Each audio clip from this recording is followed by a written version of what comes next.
Here we go. More disaster across the world.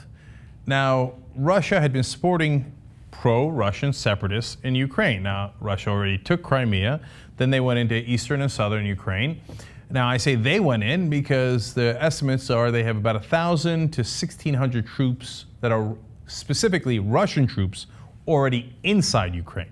They also have 20,000 Russian troops amassed at the border ready to go in. Now, you see next to me here, not Russian in. Why? Because it's not that they're not there. It's that they have come up with a fascinating strategy, which is to just go in a little bit at a time. So, and every time somebody questions them, they go, what? What do you mean? What are you talking about? I don't know. We're not there. No.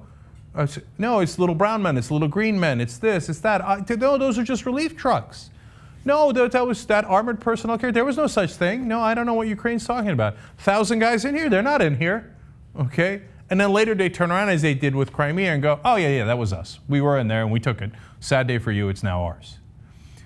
Look, every time I'm reminded of that story where Putin and Robert Kraft had met. Robert Kraft is the owner of the New England Patriots. This is a while back now. And Robert Kraft was showing him one of his Super Bowl rings. And Putin said, oh, that looks nice, and put it in his pocket and left. That's a literal story. That's one we should have known. This guy doesn't give a damn. Oh, that's your ring? Wrong. It's my ring. I has it. Okay? So I told you Russia was coming, and they're coming. So that 1,000 will turn into 2,000, it'll turn into 5,000. Now, when Ukraine says, wait a minute, this is an invasion, they're already in here, right? Now we've got Ukrainian officials warning of this war will not cost the lives of thousands of people, it'll cost the lives of tens of thousands of people, even more. Already 2,500 to 2,600 people have been killed, over 300,000 have been displaced, and we're just getting started. So, in fact, Valery Geletier, Ukraine's defense minister, sorry for the pronunciation, said, a great war arrived at our doorstep, the likes of which Europe has not seen since World War II. So, they have not run across the border with all of their military at the same time. What they're doing, and it is a bit of a brilliant strategy actually, is they put that frog in the boiling water and they increase the temperature a little bit at a time. And every time the frog asks, well, isn't it awfully hot in here? They go, what are you talking about? You're crazy. Perfectly lukewarm water here. And this guy's crying about this or that. And now Russia turns around and says, you know, there should be a political solution to this where eastern and southern Ukraine decide their own fate.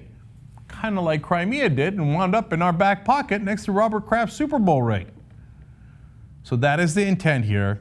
Putin will try to, and is in the middle of trying to, take southern and eastern Ukraine. He has invaded, he just hasn't done it in the traditional sense.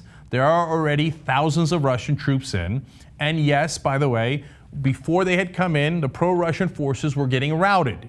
The Ukrainian government was retaking some of the territory. Since the Russian troops have come in, that has reversed itself. Now the Russians are taking back more territory. They took an airport, now they're in a coastal town, and they are taking territory as we speak.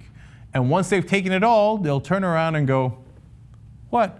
Golly gee, it wasn't me. It turns out that it was the good people of eastern and southern Ukraine that wanted independence and wanted to have a vote about where they want to go. And when asked about all this in internal dialogue with the European Union, Putin apparently warned them, hey, listen, I can take Kiev in 2 weeks. Kiev, of course, is the capital of Ukraine. Then there's that. So we are in the middle of a war, and it's not just in Ukraine. Putin is not going to stop.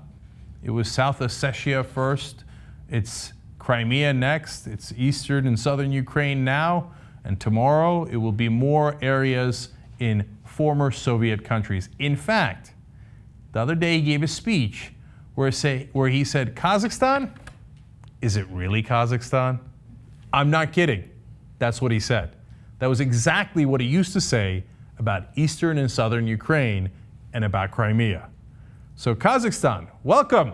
You're apparently next on the dinner menu. we're bombing al-Shabaab in Somalia. We're all over the world. And Putin's like, what are you going to do? Fight me in Ukraine? Or Georgia? Or Moldova? Or Kazakhstan? You're not going to fight me anywhere. I'm just going to take it and take it and take it. One of the things that we had most warned you about on this program 12 years ago, now maybe even longer than that, when we were considering the war in Iraq, and we said it will have a domino effect.